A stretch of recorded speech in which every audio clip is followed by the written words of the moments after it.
갈라디아서는 자유의 헌장이라고 합니다. 그래서 복음 안에서 자유입니다. 이 자유는 방종하는 자유가 아니라 자유 가운데 순종으로 이어집니다. 내가 예수를 믿고 복음을 받아들여서 죄사함의 문제가 해결되면 이 여러 가지 얽혔던 이 죄 문제가 다 해결이 됩니다.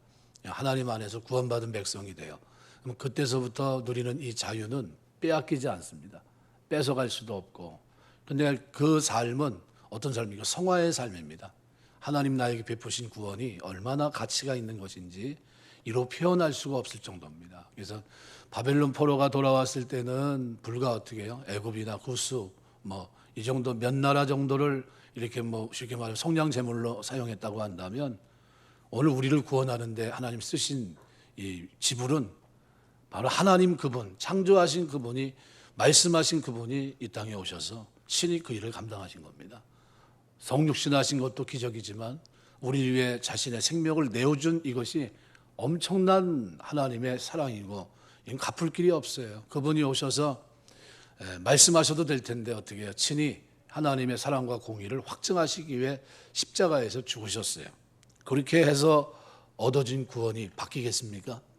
바뀌지 않습니다. 내 예수를 믿으면 바로 구원받은 하나님 자녀가 되게 하고 그 다음서부터는 어떻게 해요?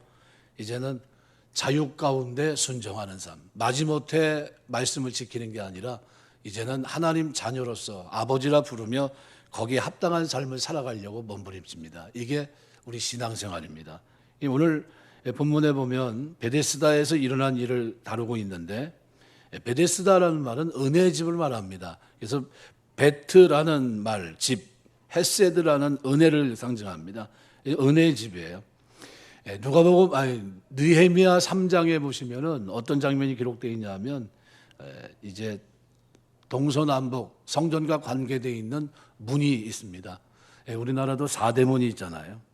4대문이 있는데 마찬가지로 성전도 4대문이 있습니다. 서쪽은 나름대로의 이름을 가지고 망대문 이렇게 호명하고 있고 남쪽은 우리가 보통 분문 이렇게 말합니다. 쉽게 말하면 더러운 배설물들이 글로 나간다. 그래서 쓰레기와 배설물, 흰놈 골짜기로 가득 찬 쓰레기와 배설물을 보내는 문이다. 그래서 남문은 분문 이렇게 표현합니다. 또 동쪽은 실로암 샘으로 내려가는 물이나 그래서 샘문이라고 말합니다. 근데 북쪽은 뭡니까? 양문이라고 표현합니다. 제물인 양과 염소가 들어오는 문입니다. 양문. 근데 이게 어떤 의미가 있냐면 바로 제일 느헤미야 3장에 보면 성전에 돌아와서 제일 먼저 북쪽에 있는 양문서부터 만들기 시작해요. 뭘 얘기하는 거냐 하면 이거는 우리 신앙이 예배가 가장 중요하다는 걸 보여주는 겁니다. 예배. 이거는 제물이 오가는 거, 제물인 양과 염소가 들어가는 문이거든요. 베데스다는 양문 곁에 있어요. 양문 곁에. 그러니까 예배드리는 처소 옆에 있는데도 불구하고 38년 동안 하나님을 제대로 알지 못했어요. 그러면 병 고침 받고 난 다음에는 하나님을 만났느냐? 만나지 못했습니다. 가장 가까운 곳에 있으면서도 가장 먼 삶을 살아갔고 마침내는 유대교라고 하는 그 구조 속에서 결국은 어떻게 해요? 침몰되고 맙니다. 사장되고 말아요. 자기 인생이 단순한 병 고침 받는 거 요거 하나로 만족하면 안 되는데 예수님이 고쳐주신 이유가 분명히 있고 그거는 뭐예요? 부수적인 겁니다.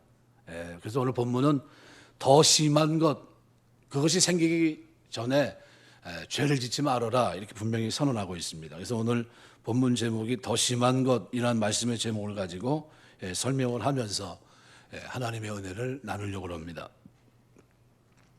예수님과 유대인들 사이에는 근본적인 생각의 차이가 있습니다. 이 갭이 있어요.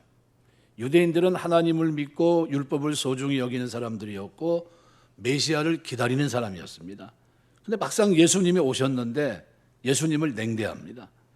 예수께서 성전에서 장사하는 사람들 내쫓고 예루살렘에서 보이신 표적은 그가 누구인지를 분명히 나타내신 거예요. 그런데도 유대인들의 반응은 소극적이었습니다. 그것을 알게 한 사건이 안식일의 문제였고 여기서 예수님은 저들의 생각을 이미 다 알고 계십니다. 문제의 시작은 38년 된 병자에게 자기 자리를 들고 하게 한 것, 여기서부터 시작이 됩니다.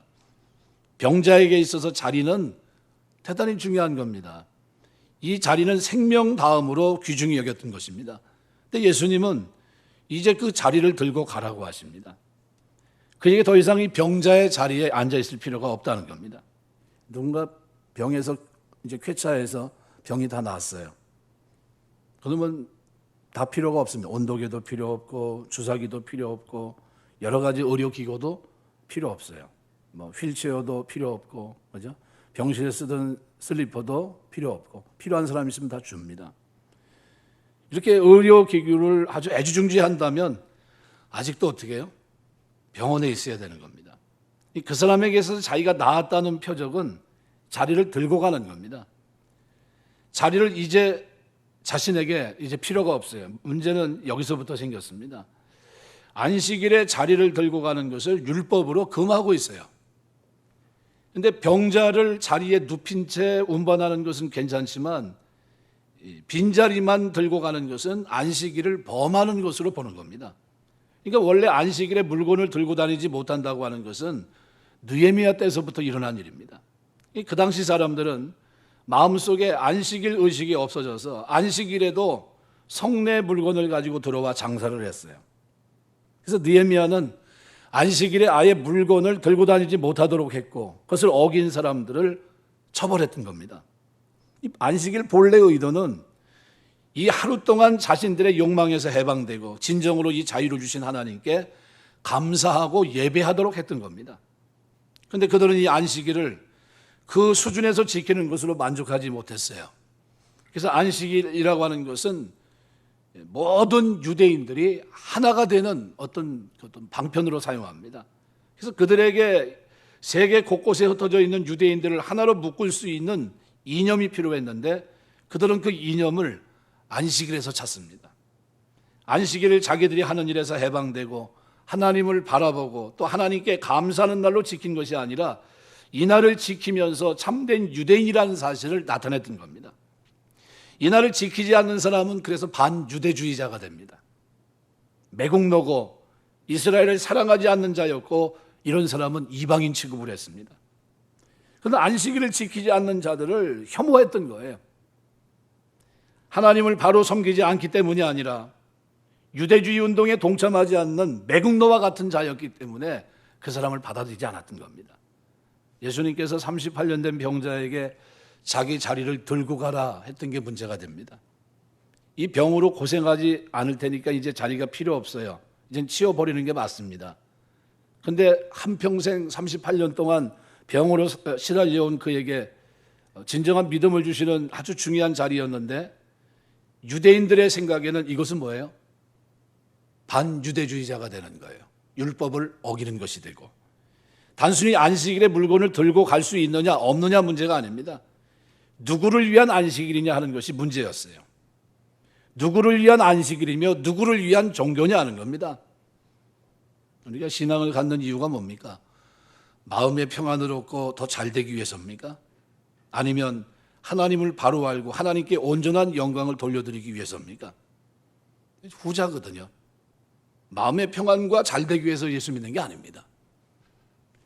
바로 하나님께 영광을 돌리기 위해서 하나님을 바로 알고 바로 섬기기 위해서 그래서 우리가 주 앞에 나오는입니다. 종교가 자기에게 무엇인가 유익을 주고 도움이 돼야 된다 이런 생각을 합니다. 하나님의 영광을 위해서 또는 하나님의 영광 때문에 자기의 어떤 규칙이나 생각에 틀이 깨져서는 안 된다 이렇게 생각하고 틀이 깨지면 참지 못해요. 견딜 수 없는 분노를 품고 집으로 돌아갑니다. 그리고 어떤 사람은 교회도 옮겨요. 내가 여태까지 섬겨왔는데 그 틀이 하나님 말씀보다 위에 있어요. 그 이유가 뭡니까? 이 사람은 자기를 위해 안식일을 지키고 신앙을 가지고 있기 때문입니다. 그들은 예수님께서 이 병자에게 자리를 들고 가라고 한 것에 대해서 대단한 분노를 느꼈어요. 그 이유는 예수님의 이 행위가 유대인들을 하나로 묶는 정신을 깨뜨리고 있다고 생각했기 때문입니다. 어느 학교에서 학생들이 모두 시험을 거부했습니다.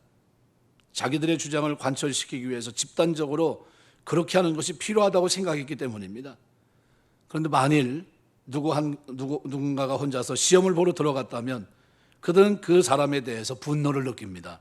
그 이유는 자기들이 하나가 되기로 한 것은 그 사람이 깨트려 버렸고 그것은 이미 전체 학생의 적이 된 겁니다. 유대인들에게 있어서 안식일은 하나님께 영광 돌리고 하나님께 나아가는 날이 아니라 모든 유대인들을 하나로 묶는 정신적인 이념이었습니다. 뿐만 아니라 율법이나 신앙을 그들이 강조했던 것은 하나님을 바로 섬기기 위해서 그렇게 했던 게 아니에요. 자기들이 살아남기 위해서입니다. 이건 엄밀히 따지면 그 속에 누가 없어요? 하나님이 빠진 신앙, 하나님이 없는 안식일, 그것이 유대교가 가지고 있는 잘못된 점입니다. 이걸 요즘 현대교회로 비춰본다면 어떤 교회가 있습니까? 하나님 없이도 번창할 수 있다는 거예요. 하나님 없이도 교회가 어떤 정신적인 끈으로 묶어놓기만 하면, 그래서 제일 무서운 게 뭡니까? 신념이에요. 신념. 교회는 믿음이지 신념을 하는 데가 아닙니다. 하나님 없이, 예수님 없이 얼마든지 자기들 중심으로 하나로 묶일 수가 있어요. 참된 복음을 들었을 때 사람들은 두 가지 반응을 나타냅니다. 첫 번째는 자기 죄를 깨닫고 죄 용서 받기를 원하는 사람은 눈물을 흘립니다. 그리고 죄 용서 받았을 때 기쁨과 감격이 있어요. 그런데 두 번째는 자기를 위해서 종교를 믿어온 사람들은 죄 문제를 다루면 별로 달가워하지 않아요. 다 좋았는데 오늘 예배 설교를 망쳤다고 얘기합니다. 죄 문제를 다뤘기 때문에. 복음이 자기에게 위협이 된다는 거예요. 내 삶을 흔들어 놔요. 예수님께서 이 38년 된 병자를 두 번째로 만나시는 장면이 오늘 14절에 기록이 되어 있습니다. 그런데 만나서 예수님은 그가 누군지 알지 못했던 그에게 자신의 신분을 밝힙니다. 내가 누구라는 것을. 유대인들은 쫓아왔어요. 왜? 38년 동안 누워있던 자리를 치우고 안식일에 움직였으니까. 도대체 누가 너를 걸어가라고 했더냐 물어봅니다. 난 모르겠다고. 그 사람이 누군지 잘 모르겠다고 그랬습니다. 예수님께서 다시 이 사람을 성전에서 만나서 알아보시고 이렇게 얘기합니다. 더 심한 것이 생기지 않도록 죄를 범치 말라고 하십니다. 병이 치료됐어요. 근데 예수님은 그게 다가 아니라는 거예요. 이제 필요한 것은 죄에서 완전히 떠나는 것이라고 말한 겁니다. 병이 치료된 것은 전부가 아니었습니다. 만약 그가 죄에서 떠나지 않으면 더 심한 것이 그에게 생길 수 있다고 말씀하고 있어요. 여기서 더 심한 것은 뭘 말하겠습니까? 이것은 하나님의 심판이에요. 죄로부터 이뤄지는 하나님의 심판. 병에서 고침받은 것은 아무것도 아니라는 거예요. 정작 그에게 필요한 것은 자기 죄를 고백하고 그 죄에서 떠나는 겁니다. 만일 그렇지 않으면 더 심한 것이 그를 기다리고 있는데 그것은 하나님의 무서운 심판이었습니다. 복음이 우리에게 말씀하고 있는 것이 바로 이겁니다. 더 심한 것이 생기지 않도록 하라는 겁니다. 예수님의 십자가를 받아들였으면 자유 가운데 순종이 있어야 된다는 거예요. 순종, 자발적인 순종. 그렇게 순종하기 때문에 구원받는 게 아니, 구원의 은혜, 그 사랑에 감사해서 자원해서 이거 자유지만 어떻게 해요? 순종의 길 걸어갑니다. 성화의 길을 가면서 넘어집니까? 안 넘어집니까? 넘어져요. 그래도 어떻게 해요? 헤세드 은혜를 우리를 붙들고 있는 겁니다. 그래서 제가 시편 37편 그 구절을 좋아해요. 저는 넘어졌지만 엎드러지지 않는 것, 내팽개치지 않는 것은 여호와께서 그를 손으로 붙드심이로다. 우리 힘으로 신앙생활하는 게 아닙니다. 하나님이 그 무한한 긍휼과 자비로 그 사랑으로 나를 영원토록 사랑하기로 작정하신 거예요. 창세전 그리스도 안에서 우리를 예정하시고 하나님 앞에서 어떻게 겸손히 그 길을 걸어갈 수 있도록 하신 겁니다.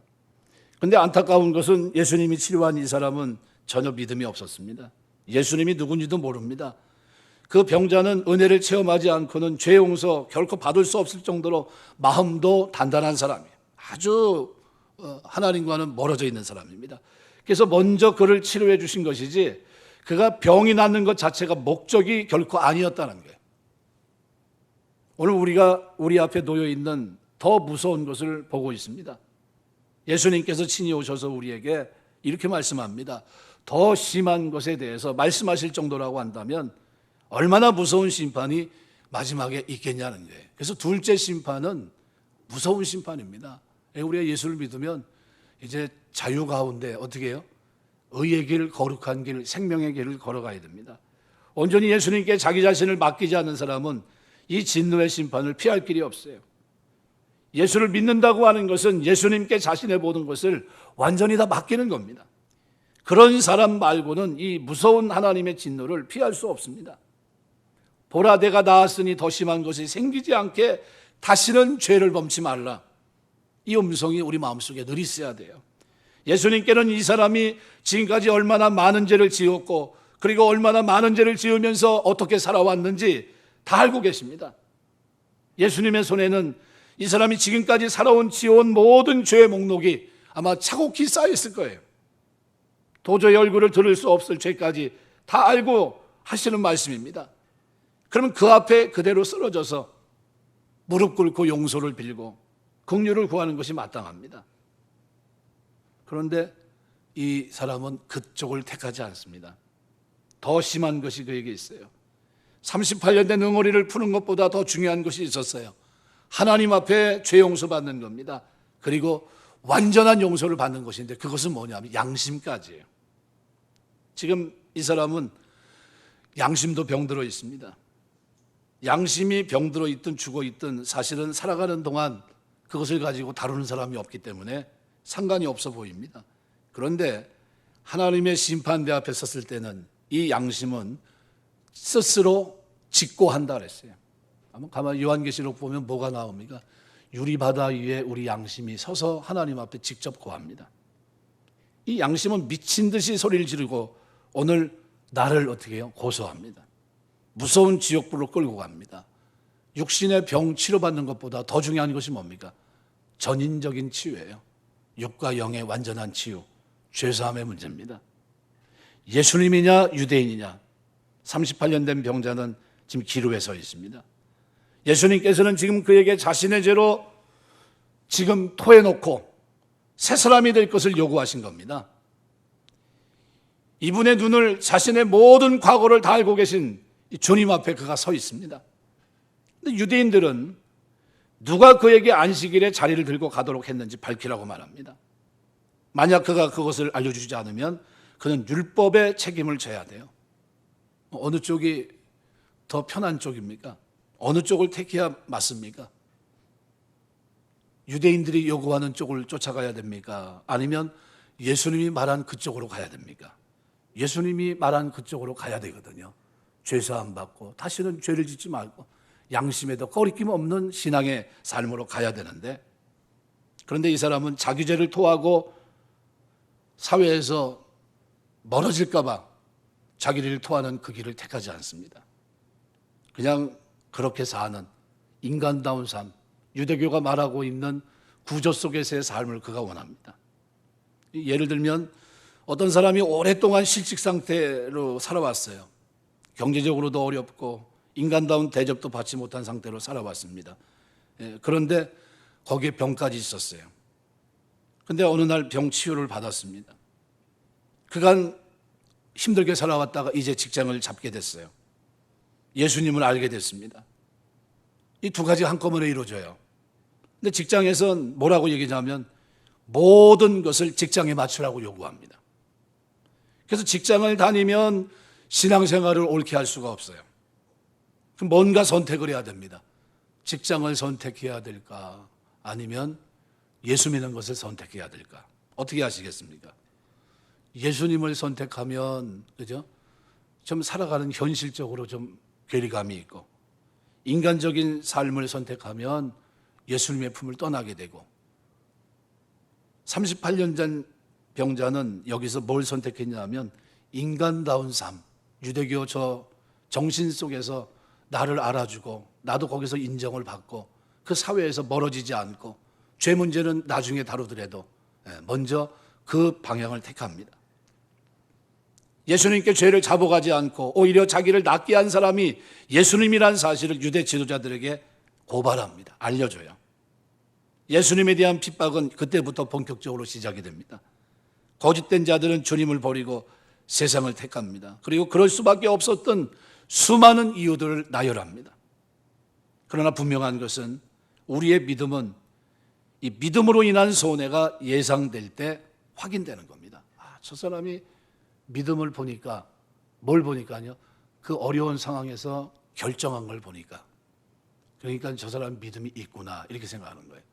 그 어려운 상황에서 결정한 그 결정이 뭡니까? 그게 믿음이에요. 그게 믿음. 그는 은혜를 받기보다는 그 은혜에 일치되는 삶이 없었습니다. 더 심한 것을 피할 수 없는 삶의 구조. 이 땅에서는 좀 편할지 모르지만 유대교 신봉하면서 그 속에서 그들과 함께 무리를 사는 그런 즐거움이 있을지 모르지만 그러나 양심이 고쳐지고 새로운 인생이 되는 그 길은 그는 그에게 묘연한 일이 되고 말았어요. 이제 예수님과 유대인들의 충돌은 불가피합니다. 그 이유는 예수님께서 안식일을 범했기 때문이에요. 그들이 논리는 그렇습니다. 유대인들의 끈을 끊으신 겁니다.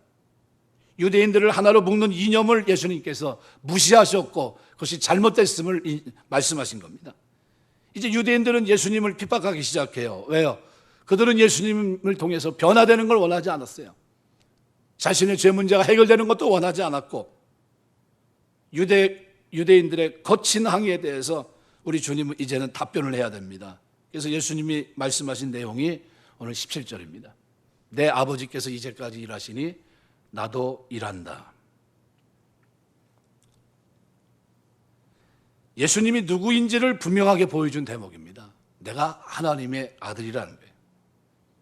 너희들은 안식일에 아무 일도 해서는 안 된다는 것으로 생각하고 있지만 실제로 하나님은 일을 하고 계신다는 거예요.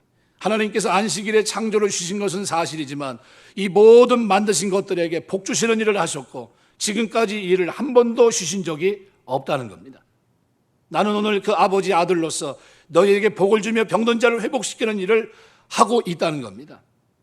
이제 분명한 것은 그들이 하나님을 필요로 하느냐 아니면 하나님이 필요치 않느냐 하는 겁니다. 유대인들이 원했던 것은 하나님께서 자기들과 함께하는 것이 아니었습니다. 그들은 하나님 없는 유대인들만의 공동체를 원했던 거예요. 그들 유대인들은 하나님을 원치 않았고 하나님의 간섭도 필요치 않았던 것 같습니다. 예수님은 하나님의 통치, 하나님의 나라를 회복하러 이 땅에 오셨는데 그들이 원했던 것은 여전히 자기 기득권, 자기 통치였어요. 유대교가 말하고 있는 그 룰을 벗어날 생각이 없습니다. 무서운 것은 오늘 우리도 얼마든지 하나님 없는 교회로 굴러갈 수 있다는 겁니다. 하나님의 다스리심을 받고 하나님께서 늘 그들 가운데 있어야 됩니다. 그런데 이것이 없으면 무서운 겁니다. 성령의 감동 없이 예배를 드리면서도 그것을 정상으로 생각한다면 잘못된 겁니다. 내가 병이 낫고 이 세상에서 잘 사는 것보다도 가장 근원적으로 중요한 것이 뭡니까? 죄 용서받는 것. 이것이 더 중요하다고 믿는 사람은 언제나 말씀 앞에 매 순간 나는 날마다 죽노라 고백할 수밖에 없어요. 왜요? 내 힘으로 구원받는 게 아니기 때문에. 이것이 은혜인 줄 알고 이것이 하나님의 사랑의 결정체라는 것을 알기 때문에. 그리고 다른 어떤 것보다도 자기의 기질이 변화되기를 원합니다. 이 기질은 하나님 앞에 온전한 것이 될 수가 없어요. 풍성한 삶은 내 중심이 성령으로 치료되고 기질이 변하는 데 있다는 것을 그가 신앙 안에서 발견합니다. 성령께서 나의 성품이 변하게 끊임없이 변할 수 있도록 도와주십니다. 변해도 조금 변하는 게 아니라 완벽하게 변하기를 원하세요. 신의 성품에 참여한 거룩함이 우리 속에 이루어지기를 원하시는 겁니다. 믿음의 덕을 덕의 지식을, 지식의 절제를, 절제 인내를, 인내 경건을, 경건의 형제 우애를, 형제 우애 사랑을 공급하는 신의 성품에 참여한 거룩함이 우리의 삶 속에 이루어지는 변화, 이걸 원하는 겁니다. 오늘 주님은 이 사람을 만나서 더 심한 것이 생기지 않도록 조심하라 얘기합니다. 죄 문제입니다. 형편이 나아졌다고 해서 모든 것이 해결된 것이 아닙니다. 내 안의 성품이 완전히 변해서 새 사람이 되지 않으면 그 사람의 경건은 거짓입니다. 사람에게 보이는 경건이 아니에요. 내면의 세계에서부터 중심이. 그래서 5계명이 중요한 겁니다. 내 부모를 공경하라는 거. 그래서 중요한 거예요. 중심으로 부모를 공경하지 않는 사람이 보이지 않는 하나님 어떻게 경외할 수 있습니까? 진짜 자기 부모에게 하는 걸 보면 답이 딱 나와요. 아, 저분이 신앙이 바르겠구나, 저분의 신앙이 잘못됐구나 하는 것을 알 수 있어요. 저분의 신앙이 이중적이구나, 저분의 신앙이 사람에게 보이는 외식이구나. 그게 아니고 저분의 신앙이 진짜 참 신앙인 것은 부모에게 하는 걸 보면 압니다. 어떤 자세인가? 공경의 자세예요. 새 사람이 되지 않으면 그 사람의 경건은 거짓입니다. 그리고 그는 결코 더 심한 것을 피하지 못합니다. 하나님의 심판으로부터 자유로울 수가 없어요. 예수님은 하나님의 아들로서 우리에게 오셨습니다. 우리를 새로 창조하기 위해 오신 겁니다. 이전 것은 지나갔으니 보라 새 것이 되었도다. 우리의 환경을 바꾸기 위해 이 땅에 오신 것이 아닙니다. 우리의 병든 육신을 치료하기 위해 그것이 목적이 아니에요. 우리 자신을 완전히 병든 우리를 새롭게 만들기 위해서 오신 거예요. 새 창조. 그래서 성령이 우리에게 필요한 겁니다. 성령이 내 안에 내주하시는 것이 필요하고 죄에 대해서, 의에 대해서, 심판에 대해서 깨닫게 하는 것이 끊임없이 필요합니다. 내 자신이 하나님 앞에 설 수 있도록 만드는 게 성령의 역사예요. 예수님을 믿으면 그가 우리를 성령으로 치료해서 끊임없이 내가 하나님 앞에서 더 심한 것이 생기지 않도록 우리의 삶이 자유 가운데 순종의 모습으로 나아가게 하십니다. 누가 뭐라고 해도, 세상이 아무리 변해도 그의 의로운 심령이 상한 것처럼 이 땅에서 변화되고 그리고 구별된 삶을 살아갑니다. 거룩한 삶입니다. 그러므로 자신이 변하기 싫은 사람들은 하나님의 아들이 부담스러울 수밖에 없어요. 왜요? 그가 나의 주인이 되면 바꿀 게 너무 많기 때문이에요. 그런데 중요한 것은 그분이 내 주가 돼야 내가 진짜 바뀝니다. 그래서 신앙은 그분 그리스도가 나의 주인이시냐 아니냐. 그래서 성경 공부 CCC 보면 첫 단계가 뭡니까? 예수 그리스도예요. 그분이 나의 주인이신가? 내가 주인인가? 그 문제부터 다뤄요. 여러분의 주인은 누굽니까? 주님인 줄 믿습니다. 주님이 나의 주인이에요. 그 주인이신 주님은 우리에게 이렇게 얘기합니다. 더 심한 것이 생기지 않도록 내 양심까지도 갈아엎으려고 내가 이 땅에 왔다는 겁니다. 양심에 꺼리끼는 것도 없이 하나님 앞에 순벽한 하나님 백성으로 우리의 죄를 낱낱이 짊어지시고 십자가 지신 겁니다. 내가 예수를 믿으면 그 모든 죄로부터 자유예요. 자유. 더 이상 정죄할 것이 없어요. 그리스도 성령 안에서 죄와 사망의 법에서 너를 해방하였습니다. 자유입니다. 그러나 이 자유는 방종하는 자유가 아니라 자유 가운데 순종의 모습으로 내 양심에 이 속의 세계까지도 하나님 앞에 굴복하고 공경하고 경외하는 모습으로 나오고, 이 삶은 경건함과 거룩함에 묻어난 모습으로 우리의 삶에 드러나는 거예요. 그래서 예정을 얘기할 때 제가 얘기하죠. 예정을 얘기할 때 예정론을 받아들이고 바르게 믿는 사람은 그 삶에 겸손이 묻어날 수밖에 없다고. 왜요? 이게 내가 이룰 수 있는 것이 아니기 때문에. 어마어마한 대가를 지불하고 우리에게 구원을 허락하신 주님은 뭘 원하십니까? 단순히 병이나 고쳐주려고 우리를 부르신 게 아니에요. 우리의 근본적인 죄의 문제, 영혼의 문제를 치료하시고 하나님 앞에 영원히 화목된 죄로 살 수 있도록 하시기 위해 이 땅에 오신 겁니다. 그 목적을 여러분이 잊지 마셔야 돼요.